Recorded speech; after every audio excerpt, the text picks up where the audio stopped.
It's cold outside, but things are just heating up here at the Alabama A&M Event Center. For our women's team, they're taking care of business, 6 straight since their early loss in SWAC play. And for the men, well, they split in Texas. They lost to Texas Southern. However, a huge win at Prairie View makes up for the mistakes made in the second half of that matchup. And now we're on to the Florida teams. And we get into that, and you know we got your highlights coming up next on the Alabama A&M Basketball Review. Let's go, y'all. Welcome to the Alabama A&M Basketball Review. Highlights, exclusive team interviews, and analysis with men's head coach Dante Jackson and women's head coach Don Thornton. We're breaking down the games, reliving the big moments, and getting you geared up for the next big battle. And now, join us on our journey with our host, Chauncey Sanders. Hello and welcome to the latest edition of the Alabama A&M Basketball Review. It's time for our women to join us today, and I am alongside none other than the head coach that's leading now with 125 wins in her career, coming off of a hot start, 6 straight to start conference play, despite the first loss to open up conference play, and head coach Don Thornton. Coach, it's been an amazing run, and now you guys are back from Texas. How was the trip for you guys? It seemed like everything was clicking. You know, we really enjoyed ourselves this weekend. I thought that we did a really great job, played really, really hard, fought both Thursday and Saturday night. And I think, you know, even just having Karaya here last week, we were just talking about having that level of confidence and really and truly locking into the things that we need to do. And I thought that we were able to go out and execute it. They're focused on the main thing. Definitely, and I want to start first with the win on Thursday against Prairie View A&M, 68-41. You guys dominated. I mean, the ladies just dominated from start to finish in that game. And one thing that stuck out to me was the rebounding. I mean, the huge discrepancy there, 65-28 advantage. When you guys are killing on the boards like that, everyone's chipping in. I mean, from Kayla to Karaya, and you also had 3 players in the front court with 11 rebounds in that matchup. When everyone's getting in on the boards, how does that play out for you guys, in your opinion? How confident are you when you guys have that type of advantage? You know, it's funny because I thought that game Thursday was not a good game at all. I was just trying to get them to calm down and just play their game because we really weren't in the flow of what we needed to do. I didn't think. However, controlling the boards was something that we went into our scout, just knowing that we had to do. I've been really wanting to see double digits and rebounding for our bigs. That was a real thing. And so just having AP to chip in with 11 herself, and then getting rebounding advantages with our guards, I think that kind of helped us offset some of the scoring lapses that we had. Definitely. And you know what? The paint was also a huge discrepancy. When you talk about you guys may have had struggles, you know, when someone looks at the box score, they will look at it totally different. So it's nice to get a coach's perspective. But in the paint, you also dominated 40-12. Was this much of an emphasis this weekend, given the difference in team structure for you guys in this matchup? You know, we always want to utilize our bigs, our twin towers of the conference, as we would call it. But I think that Mo and Jada were working very well together, using height advantages for sure in a lot of different areas, and just being able to try to work the ball inside, because our shot to me wasn't falling on the outside. So we really wanted to get the ball inside to the paint. We wanted to take advantage of scoring opportunities in transition. And so that's how we were able to score a majority of our points. Definitely. And also I want to chip in the fact that you guys had a huge second quarter. Talk to me a little bit about that second quarter. 19-6 in that second quarter. You jump out in that quarter, 15 straight points. Karaya chipped in 8 of her own in that quarter. How big was that quarter for you as a turning point in the game? Well, you know, we really want to hold teams to 12 points or less every quarter. And I thought that we allowed them to score a little bit too much in the first quarter, and we didn't get in the flow of what we wanted to do. So again, like I said before, just trying to rattle them down for them to buy into what we were doing defensively is something that I think that allowed us to hold. We want to hold teams less than that number, and I thought we were able to lock in and do that. Oh, you totally were. At one point in this game, you held them in the second quarter to 13% shooting in that quarter. And that was honestly one of the biggest takeaways that I had in that game, was that when the defense is clicking for you all, no matter what shot is falling for you all, if the defense is there, it all looks good for you guys. You know, it'll all work out some way. Let's pivot into Texas Southern. You guys come in Saturday. It's a heater.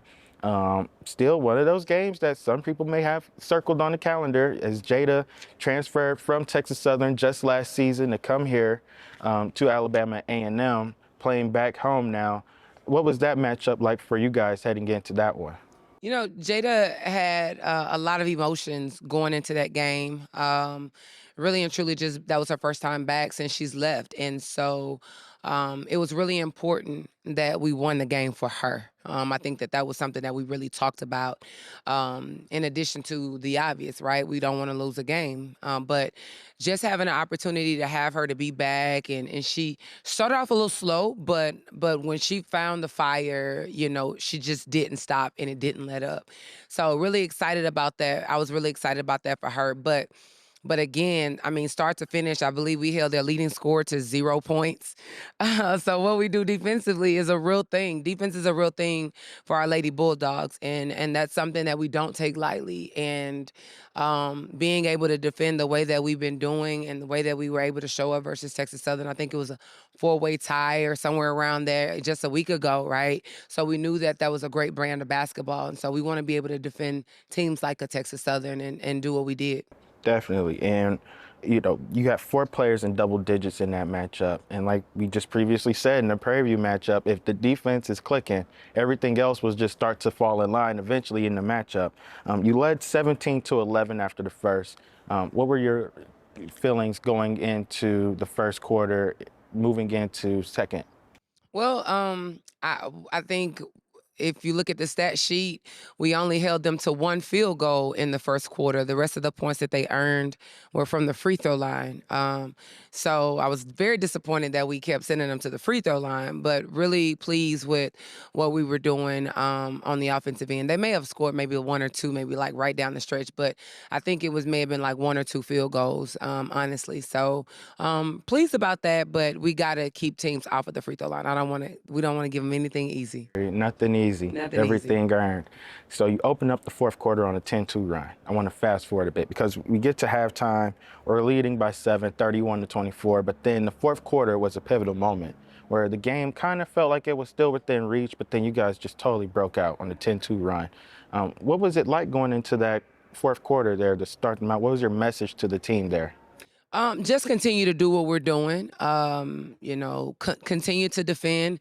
A lot of times as coaches, you can try to overkill something. You can say too much, and we don't have that type of team. What's the goal and what do we need to do? I know we played a lot of zone with them, which was a really great thing. But I was waiting on Rakaya. Honestly, I told Rakaya, I said, listen, it's your time. You gotta go. You gotta get going. We need you on the floor. And immediately, I know she went on a 4-0 run and then went straight to the free throw line to start the fourth quarter. So just being able to have her do her thing, she kind of led the spark to what we needed to happen. Totally. I thought as we mentioned earlier in the previous episodes, please go back and watch that. It's on Spike TV, also on our YouTube channel platform, just to plug us in a little bit. She was very vocal about that, and we were vocal about what she can do for this team and how she balances the team out well. And I thought, once again, she showed up. And I think it's funny how we talked a bit about this off air, about how everyone was clicking in our previous episodes. Karaya looked a bit more like Karaya, in maybe her opinion, and yours as well. The front court, getting after the boards, protecting the rim. to our guards also facilitating, and Rakaya being the balance of all of that. I think it's really well balanced. So with that said, you guys defeat Texas Southern 81-63. I want to talk about what this team has moving forward now, because you're on one of the greatest runs in school history, sitting at 6-1 in the conference. Is this what this team could possibly look like when we get into March? You know, that's a great question. We have 4 more teams left to play before we flip it and we run it back. But I think I'll have a better understanding, obviously, after we play a Southern. Right now, it's a 3-way tie between us, Alcorn, and Southern. And Southern is known for being a very, very, very great defensive team as well. So I like what we're seeing right now, and with not honestly overlooking a Grambling, or Bethune. So that's definitely, I'm a one game at a time type coach. But we'll see. We have 4 more games, and then I know one thing that's very evident in our locker room is we're telling everybody to remain humble and to stay focused. And practice is just as tough today as it was when we started back in September. So we won't let up on that at all. Speaking of which, Coach, you guys have a huge homestand coming here into the Alabama A&M Event Center against Bethune-Cookman, as well as FAMU on Saturday for the doubleheader, of course. But let's start back on Thursday. Thursday evening, 6 p.m. tip-off here. You can find that game on SWAC TV. You guys are facing a really good Lady Wildcat team. Just what have you learned about them so far into your scouting and into this season from them? You know, just having an opportunity to really tap into Bethune, I thought that thus far, one thing that stands out is their record does not identify who they are as a basketball team. They play really, really, really hard. And they shoot the ball really well also. So we're really, I think that's going to be a great matchup for us, a team that loves to take a lot of shots. Just, again, being able to do what we do defensively and limiting them to shots is really important to us. And then, having FAM coming on Saturday, and FAM's Southern's only loss is to FAM. And so I know that they're going to come in here really excited, really ready to do the unthinkable again, right? But just being at home, having our fans here, having the band is going to be really, really, really important, and really want to create that hostile environment because we're going to need that these next 2 games. Definitely. And you guys were on the road and faced that same hostile environment in Texas Southern with the band playing over just a little bit there. How difficult was that trying to communicate to the team in huddles? There were times that we really couldn't say anything. We were just like pointing at the board and almost like sign language, and it was a silent count going on. Yeah, Mo looking like, what do you say? And I was like, it's okay, y'all. It's just okay. It's just, but we definitely have to continue to have that type of environment here also, because I think that does give teams competitive edges. You think about it, with a band playing as loud as we heard it, you have 2 or 3 players lead a huddle. They don't know what's going on, right? But having a home court advantage is a real thing for us. We want to be able to make sure that we can control that as much as we possibly can by inviting everybody out.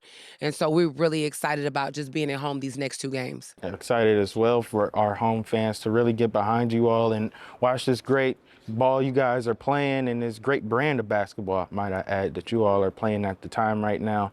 Tip-off is set for 6 p.m. here Thursday night against the Lady Wildcats of Bethune-Cookman. You can see Coach Dawn Thornton, of course, and her wonderful team there on SWAC TV.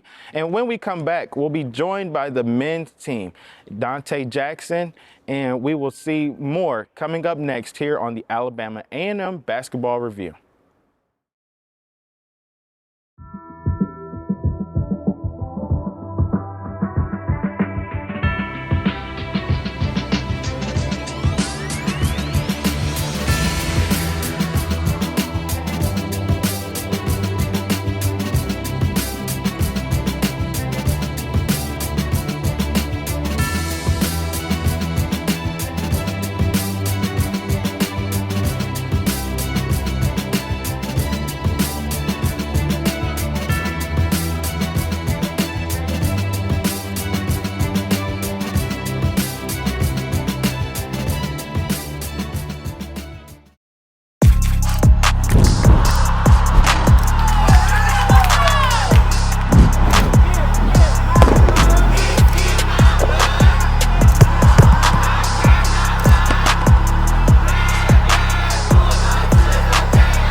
Walker with a hard drive. Shots up. Strong move. Tough bucket. Tough bucket. I told you guys, she's tough as nails. She's not afraid to get inside the lane. Small in stature at 5'5", but has a lot of heart. Davenport wants to set the pitch. Does it throw cross court over the Wimberley? She'll shoot three. Man. High arcing. Yeah, they're working on all cylinders. Good on Alex Anderson and Johnny Jones for that. Pieces with a no-look pass to Onu. Dunks it. Great job by Pieces. That's exactly what he does. He leads his team in assists. Might be tough. I'm ready for a tough ball and baseball. Oh, yeah, the drive by Walker and one Celestine with the foul. And if that's on Celestine, that's foul. 4 rebounds here in this contest. They're up to 20 themselves. Oh, man, a pocket pick there from Allen, from Beck, and Beck, coast to coast, puts it up and one. Wow.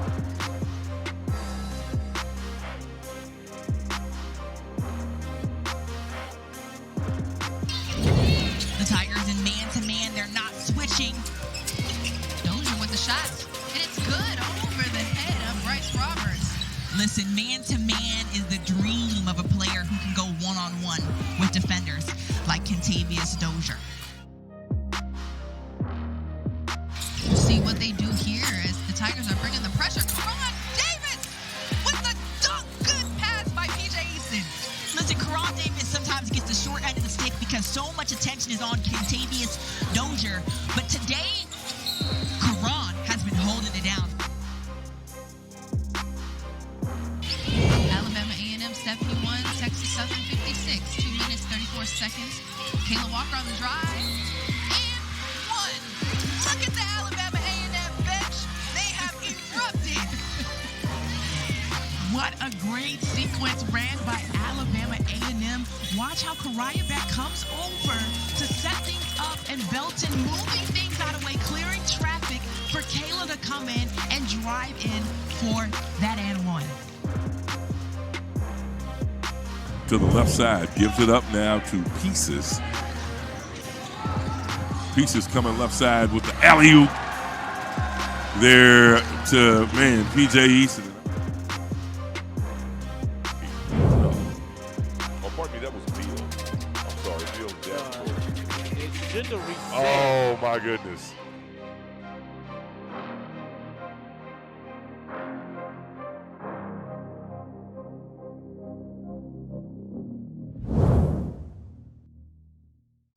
We are Alabama A&M University, a world-class institution where future leaders prepare to make their impact on the world. Here, education isn't just about learning, it's about leading, with nationally recognized programs in STEM, agriculture, business, and the arts. We are inspired by our rich heritage and bold future, carrying the spirit of the Hill with excellence. Alabama A&M University. Start here. And welcome back to the Alabama A&M Basketball Review. I'm Chauncey Sanders, still joining you. We've had some great highlights, of course, recapping last week in Texas. And now I'm with the fellas. Dante Jackson, of course, head coach, and guard hailing from Atlanta, Georgia, and Bilal Abdul-Rahman. Guys, welcome back to Huntsville. I know you guys have had a long trip. It seems like we haven't seen each other in almost a week. It's been forever. Yeah, it's been a week. We kind of had a postponement on this trip, but at the end of the day, man, happy to be back home. Definitely happy to have you guys back home. Let's get into it. You guys fall short first. We're going to start with the bad against Texas Southern, 89-74 in that matchup. But I want to start early in the first half. You guys are going in, feeling good. At one point, you're up big, and then you go into the half winning 42 to 32 in that matchup. What were your feelings there in the first half of that game? I felt like we were clicking on all cylinders. I felt like we were playing some of our better basketball we played this year. In the process of doing that, I felt like the ball was moving and everybody was sharing the ball, getting a little bit of it. But you know, it's Texas Southern. Like I told our guys, they'll make a run, and we got to be able to withstand it. And you know, unfortunately, you know, we didn't do our part in the second half. Yeah, I completely agree. I would say We was clicking. Everything was going well, and then they tested our mental toughness a little bit, and we kind of lost that battle. No doubt. And with that, you guys are on fire, shooting 51% from the field. You're holding Texas Southern at 35% from the field. Great defense there. How confident were you guys leading into that second half? I mean, we were confident. The thing of it is, if you look at both halves, it was just we won the paint points in the first half, and they won the paint points in the second half. And then, we kind of got away from what we were doing, during that moment of that last 13 minutes. We wasn't in the right groove, we wasn't in the right flow. But we got to contribute that to partly on Texas Southern, they did a great job, and then partly, they hecklers. They did an incredible job behind our bench, man. And when we get guys worried about what's going on in the crowd and not what's going on the court, like that's the toughest part. And that's that's the thing about the mental game. And like I tell our guys, 80% of this is mental in basketball. Can you remember this? Can you handle adversity? Can you play basketball when things are going bad? 20% is talent. And then our 80% wasn't there. And that was the one thing we talked about in the locker room, because we're gonna go into some more tougher environments. Like it's extremely cold towards Houston standards. That what they call cold. Right. What they call cold. We Midwestern guys. We ain't bothered by that. I was out here in the polo. I don't have a coat on. Yeah. So, you know what I mean? So their standards is cold. So it wasn't even like a huge crowd there. So now you really can hear everything people are saying right behind our bench. And give credit to the 4 guys back there. Like I told our guys, man, we got to pay attention to what's going on the court at all times. Those people showed up to watch y'all play. You let them become a part of the game when they ain't supposed to be a part of the game. And Bilal, how difficult is that? You've been in the SWAC for a while now. You've had a little bit of experience under your belt. How difficult is it playing in the SWAC on the road? Man, playing on the road anywhere is difficult, but especially in the conference, they really do that research. The crowd, they got the background information. They may call your name, say some personal stuff, but you just got to be tough enough to really just ignore it and just stay focused on what's on the court.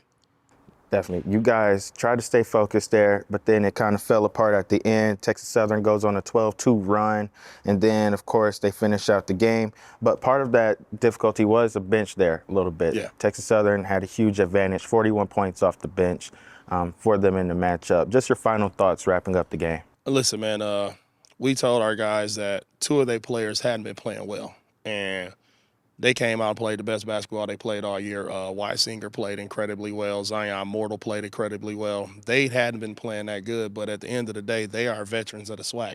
You got 2 fifth-year seniors over there. At any point in time, they can really get it going. So I don't know if they're not playing well because they're in the doghouse or whatever the case is, but they found a way to make it happen against us. And, they next game, they come make it happen again. So maybe we woke them up a little bit. The confidence that you guys exuded in the first half, going into half, and then the early second half, where you were leading by 16 at that point.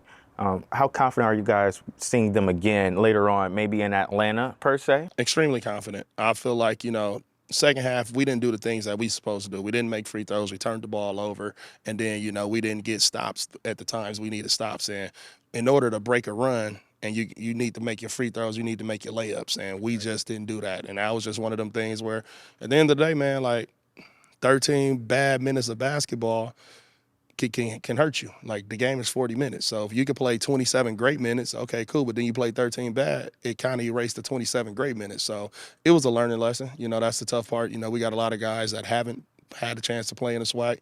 So, it was one of them days where, we're going to have to take some lessons in order to get better.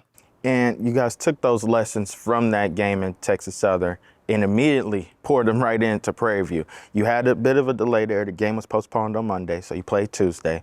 But you guys got it done, and it looked like everyone learned their lesson from that one as you defeated the Panthers 80-60 in that matchup. I thought we played well. Like, if you take out those 13 minutes at Texas Southern, and I think we played 53 incredible minutes of basketball over the weekend. Like, the ball was moving, everybody was playing on all cylinders, we was getting everybody involved. It was just one of those things where you could look and say, all right, we can see what it could be coming together. And it was just one of the moments where you could say, all right, cool, we're getting better, we're growing.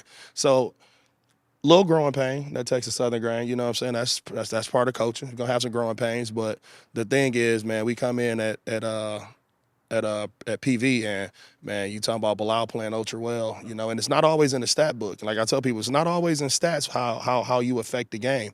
But he came in and just, you know, we had some foul trouble, came in, ran the team, really was harassing their guard play, and then we kind of took off from there.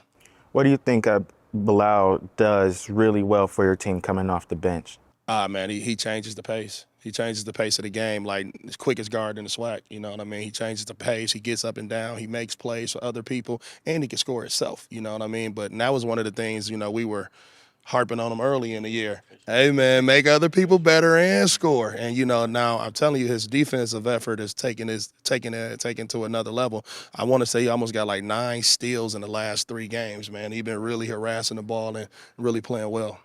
Bilal, I want to talk a little bit about your time here as a Bulldog. You were in the previous iteration. Now you're here with this new coaching staff. You've carried over a bit. How have you saw the differences between these two teams over the last 2 seasons? Both teams we had were super talented, but the intensity this year, just like it can't compare. You know, it's made me way better, especially on the defensive end. Like, it's not just in the game. I'm going out there and saying, okay, I'm about to guard now. It's every day in practice. We're out here. I'm working on getting better on the defensive end. And then when I'm getting harassed by like 2 of the better guards in the SWAC, you know, you got Sammy Pieces and Contavious Dozier. I'm guarding them every day, and they're guarding me. So I'm getting better on both ends every practice. So when it comes into the game, I feel confident. You know, if I'm able to lock those guys up a little bit in practice, it's nothing when I'm guarding, you know, the other team's lead guard. Definitely, always competing. So, fellas, I want to fast forward now. We got an interesting week coming up. This is arguably one of the highest anticipated weekends in all of SWAC play between your matchups at FAMU with head coach Charlie Ward and then also with Bethune-Cookman with head coach Reggie Theus. 2 teams that are churning and at the top of the standings right now in your way for being at the top if you finish this weekend out strong. What's your mindset going into these 2 games? Well, I ain't going to say if, I'm going to say when. Facts. I like that. We coming to compete. We gonna come compete. We at home. We got to protect the hill. That's my mentality going into this weekend. We got to protect the hill. We got to go out here. We got to compete at a high level. We got to be together, and we got to stay mentally tough and mentally strong throughout the game. We can't focus on what's going on around us. We just got to focus on the 94. And our job is to, you know, go out here and execute and come out with a win. 1 game at a time, 1 possession at a time. Bilal? Most definitely. You know, we coming out here to protect home court. We've been trying to do it for years now. You know, we got to keep doing it. So let's start with the first. That's Saturday, doubleheader, 4 p.m. against FAMU. You guys have this team that you're coming across that's relatively difficult, right? They're different in their style of play, very unorthodox, positionless basketball, if you will. What stands out to you about FAMU so far with head coach Charlie Ward? Well, one of the things stand out is their big fella in the middle. He's doing a great job of protecting the basket. But then the other thing is that they got several 6'4", 6'5", 6'6" guys, even a 6'8" guy out there that's, you know, bringing the ball up, making plays for each other. So we got to do a great job of just, you know, getting after it on the ball and making sure that we're switching and understanding our switching and, you know, making sure we do our part of keeping the ball in front of us and contesting shots at a high level. Definitely. Wow. Yeah, I would think, like, as we like to say, it's the big guard your yard game. You know, we got to really stay in front of the ball. I think it's definitely on me and the other guards to put a lot of pressure on the ball and just really kind of get them out of their sets, you know. Monday, you guys also have a huge standalone game against Bethune-Cookman. We know what they bring to the table, almost defeating a high-powered team like Auburn in overtime. They lose 95-90 in that matchup.